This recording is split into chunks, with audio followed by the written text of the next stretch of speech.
So something strange just happened. I went to get petrol and the petrol station is closed. Then I went to the second petrol station and that petrol station is closed. And there was a gentleman there and I said, "What's going on? Why are the petrol stations closed?" And he said, "Yeah, the other two are also closed." So every petrol station in Byron is closed because of a power shortage, yet all the lights are on at the petrol stations. This is interesting. I am a part of a group that was warning this and saying that we should consider stockpiling fuel because there's a chance that this is a part of the game plan. Good way to immobilize people. Stay tuned. Which is absolutely true. Absolutely true. It doesn't take almost any brain power, if any at all, to be able to understand and figure that out. Like, just put the two and two together and be like, okay, yeah. That is one of the best ways to be able to immobilize a population, the bulk load of it. Other than, those of us who have to rely on our feet of the public transit system, of course. Which, by the way, very easy to track. Even easier nowadays because of all their card systems, which, tons of other places are emulating or utilizing it as a tech, which means they're using the same databases, which means literally every fucking trip you take and every time you tap that card, you scan it. And in our case up here in the Portland area of Oregon, it's Hopcard.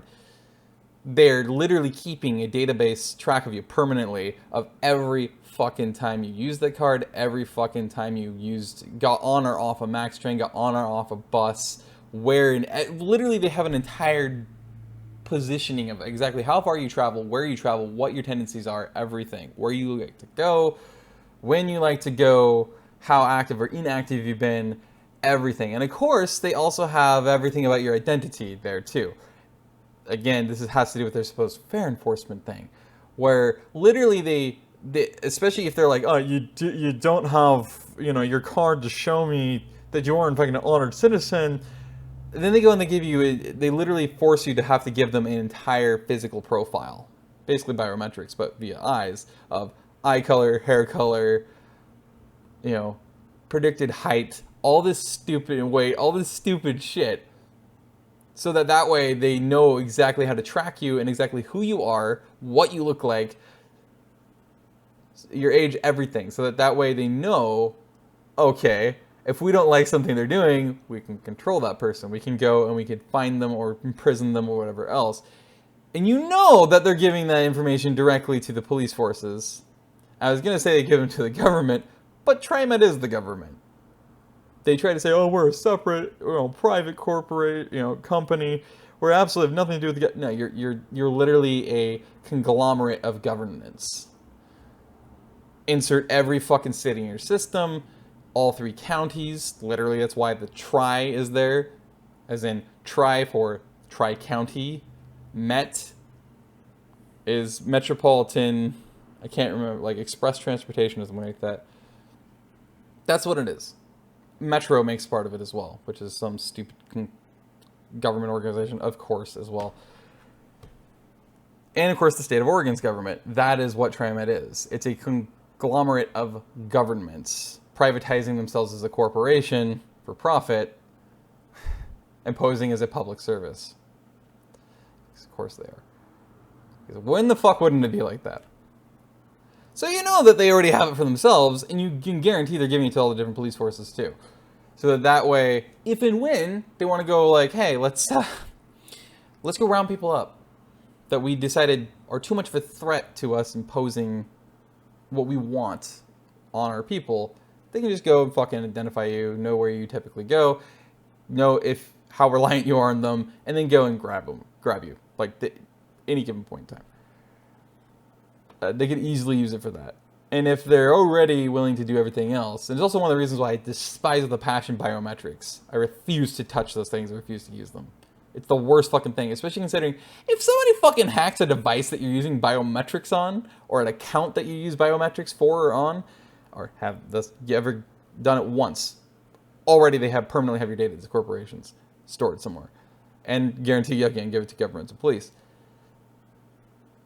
Then at any point in time, if somebody hacks those accounts, that's some of the data and the information they're going to get. They're going to get your fucking biometric profile. That's literally even the shape of your face, the contours, the shape and color in every bit of your eyes, even the iris's intricacies, your fingerprints, anything and everything, your handprint, anything and everything that is biometric is that. It's your biology. So it's a biomapping of your physical being. So at that point, somebody hacks, they're going to give them that too. Now, you can't tell them they're not you, because they can use that to their advantage to say, no, actually, we are this person. And then if you try to tell them, no, you're not, you're basically telling them that your own biometric data is not you, but it is. Like, and there's already a lot of basic bitch ways you can hack or, hack the system of biometrics, which is protections, which is you have your handprint or your fingerprint scanner, right? A lot of people love to use that.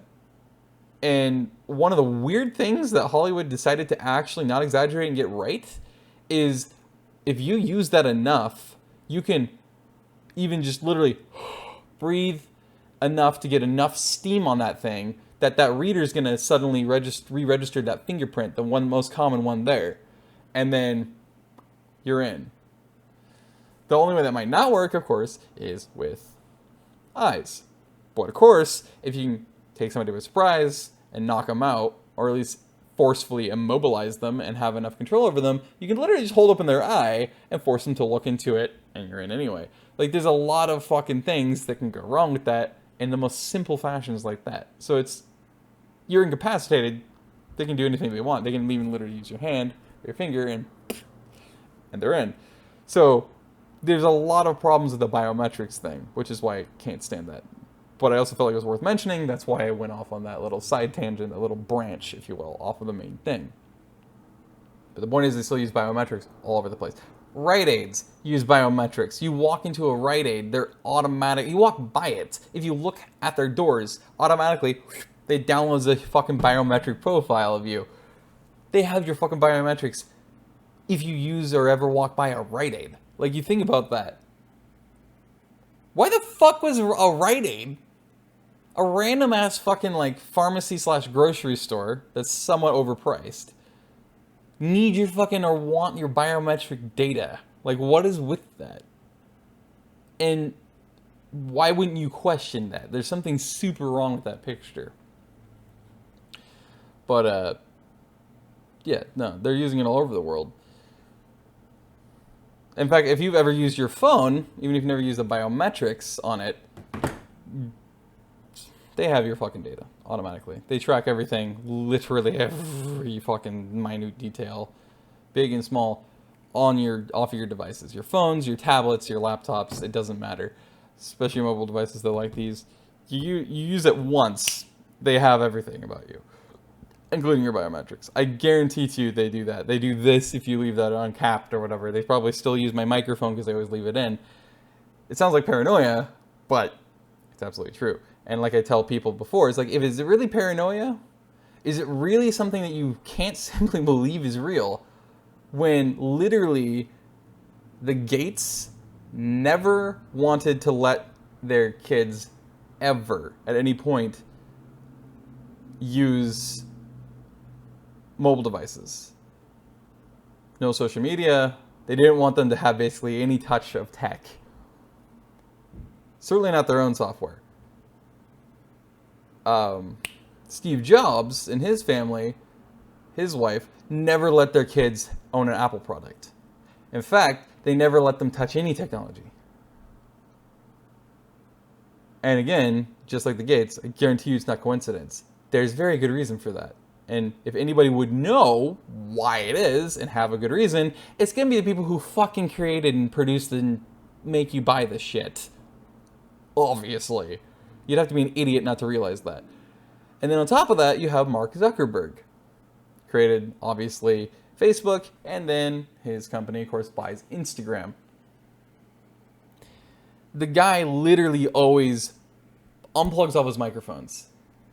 If he has a laptop or any mobile device, he stabs out the microphone on it.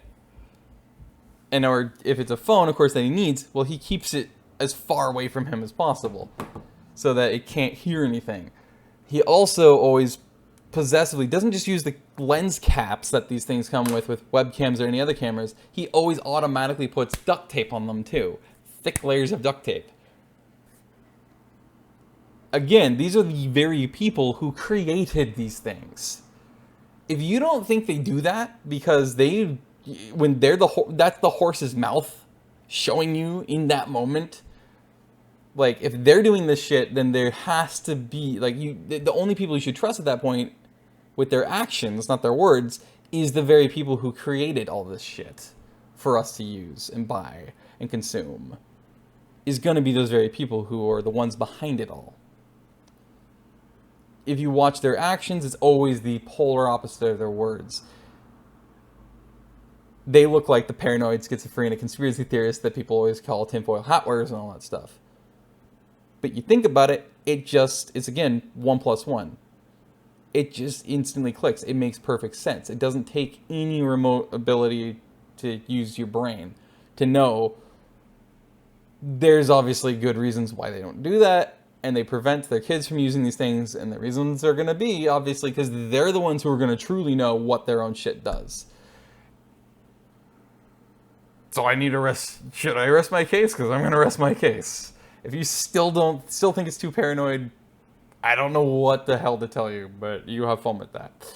You have fun thinking that it can't possibly be like this. But you're in for awakening, I tell you that much. It's kind of surprising, I feel like, that they aren't doing this here. And though, yes, I know that I've always said this, and I sincerely believe it, that Americans are the stupidest, most gullible people on the face of this fucking earth.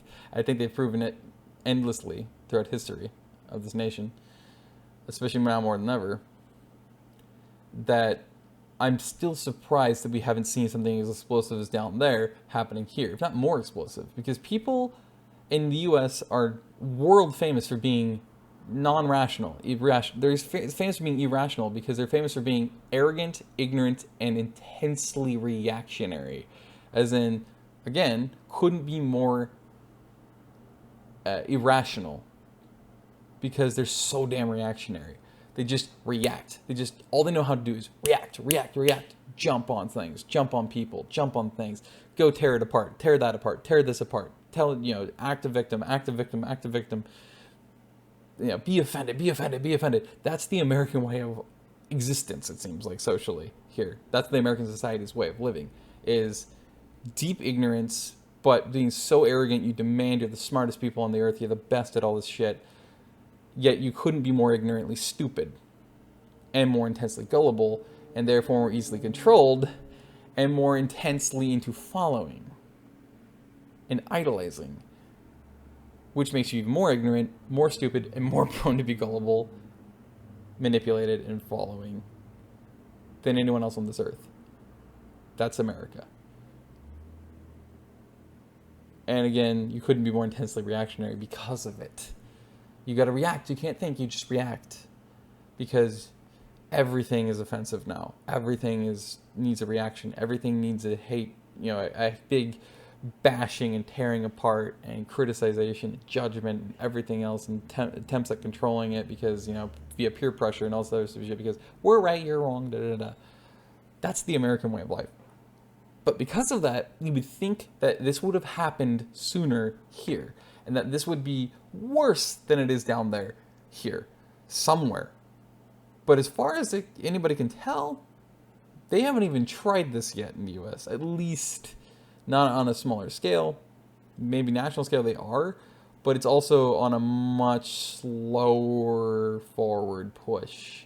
If anything, I assume if it's happening, that's what they're doing. They're doing it on a national scale, and they're doing this super slow push forward rather than just like boom, stomp, boom, stomp, boom, stop, up, forward, and up the steps towards their autocracy down there.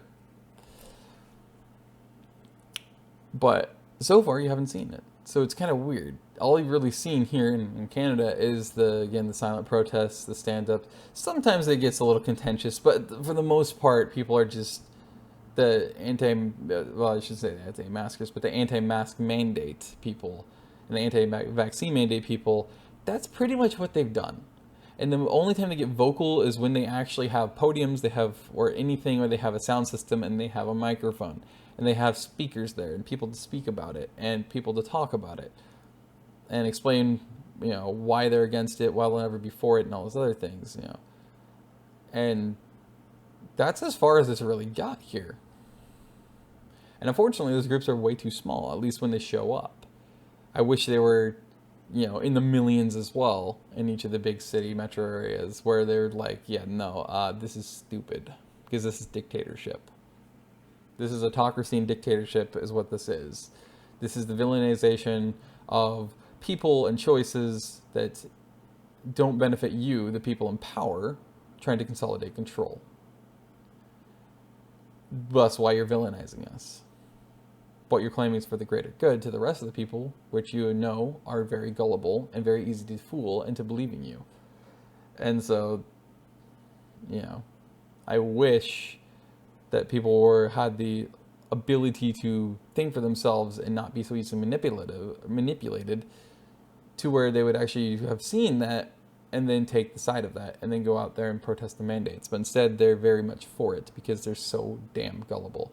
And again, they're so fearful of being outcasted, ignored, or even hated and discriminated against via society, as in not being accepted socially in groups. So they go and they put a mask on. They're like, actually, I'm all for all these things because if I say anything about it or even question it, then I'm now wrong-think and I need to be banished from society and I'm going to be torn apart and everybody's going to outcast me now and then I won't be accepted by anybody because I believe the wrong things or I question things that I'm not supposed to question, and oh god. Because everybody's obsessed with fucking acceptance here. It's the stupidest thing because it's not even real acceptance. They don't really accept you at all. They only accept you if you check all their fucking boxes, which means they're not accepting you as you are. They're not accepting you at all. They only accept people who echo what they want you to echo. As in, you believe and think and say everything that they want you to think and say and believe. If you match that, you check all those boxes, you're accepted, but you're not really. Because as soon as you question or you believe something that they don't want you to believe, you're outcast. And you're now a horrible piece of shit and everything else. Again, this is the US. This is American people in a nutshell. This is American society. This is how people are this place. It's the saddest fucking thing. So, because of that obsession, though, and that fear, they're also very easily peer pressured. So again, they're very easily manipulated and made to believe and do all sorts of things and make choices that they might not want to make just to fit in and be accepted and not be counseled. That, to me, is a massive issue, but I'm digressing at this point. I did capture video that I saw on Instagram of paramedics, police, and firefighters in Canada that were all standing in protest against masks, or specific, actually, sorry, it wasn't mask mandates, it was against vaccine mandates and passports up there in front of Parliament in Ottawa. And it was actually a sizable crowd. I was pretty surprised. But yeah, I think the biggest point of that is these are the first responders. As in, these are the very people who are out here who are seeing and having to transport and deal with people who supposedly died of COVID, or who got COVID, or have been exposed to COVID, and all this other stuff that are against it. And that also, a lot of them, including the paramedics, actually are also refusing to get the COVID-19 vaccines. And I feel like that says a hell of a lot. There's actually a stark amount of nurses in this nation that refuse to get the vaccines too, and that are also staunchly against the mandate. Some of them including against the mask mandates. And again, these are frontline workers, right? Especially the first responders. These are the people who are dealing with this. The people who are supposedly suffering, can't really breathe, whatever else, all these other horrible things, right? That you're always told is the case with COVID. But it kind of shows that it probably is the opposite of what the media and the government and everybody else and the CDC and the WHO are all telling all of us around the world that, oh, it's so bad, all the suffering. It actually kind of shows the opposite. It would prove, in fact, the opposite, that it's not as they say it is, clearly, because if it was, you again would think that they'd do everything they could to encourage people the opposite, but actually there's a stunning, shocking amount of those people that are, whether the paramedics, police, firefighters, or nurses that refuse to get the COVID-19 vaccines, and they are staunchly against the vaccine mandates. A lot. And I guarantee you, it's not just them, it's also the doctors. No matter what they specialize in, what their specific doctorate is in medically, their training is in. They absolutely, I guarantee you, there's endless amounts of each of these career positions out there around the world, let alone around each nation and each state, that endless amount more than we even have a clue about, that anybody knows even about. The media shows you, because it would be inconvenient to the agenda. And also, I'm sure they just don't want to lose their jobs. They don't want to be ousted from their social groups of society, rejected. They don't want to lose any of their position in life that's made them successful at what they do. Also, I'm sure it's also because they just don't want to stir the pot or cause more controversy or anything like that. And I'm sure they especially don't want to draw the attention to themselves. So that would be why they wouldn't say it, because they're just like, yeah, I don't get them and I don't want to, and I refuse to support the mandates, but at the same time, I'm not going to say anything because I like my job. I don't want to lose it. You know, I get paid well, I get compensated well, I get good benefits, you know, all this other stuff, and I like my life. So, of course, they wouldn't want to say it, right? And they don't, again, want to center attention. They don't want to create a big stir. They don't want to create a big hubbub or anything like that. And, of course, they would also really inconvenience their families and their friends. And that's not something almost anybody would want to do either. So, again, I guarantee you there's reasons why there's endlessly more out there than we know of. And that maybe we even believe there is. But they're out there. We just may never know that they stand with us on that front of against vaccine passports and mandates, maybe even against mask mandates if you're with that, and of course against lockdowns and against the mandates, the requirements of vaccines as well to get them.